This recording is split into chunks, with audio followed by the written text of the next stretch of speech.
अस्सलाम वालेकुम। SM news studio में खुशामदीद। SM न्यूज़ के साथ मैं हरूज फातिमा। खबरों का सिलसिला आगे बढ़ाते हुए रुख करते हैं लाहौर का।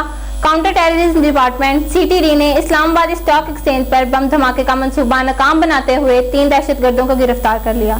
इस हवाले से मजीद तफसीलात जानते हैं ब्यूरो चीफ बाबर भट्टी से। जी बाबर, बताइएगा क्या तफसीलात हैं आपके पास? जी, इस्लामाबाद स्टॉक एक्सचेंज पर बम धमाके का मंसूबा नाकाम, 3 दहशतगर्द गिरफ्तार।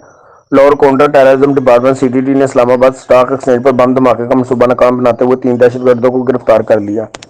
CTD लाहौर की जानिब से जारी बयान में कहा गया कि रावलपिंडी में बम धमाकों में मुलव्वस 3 दहशतगर्दों को गिरफ्तार करके धमाका खेज मवाद बरामद कर लिया गया है।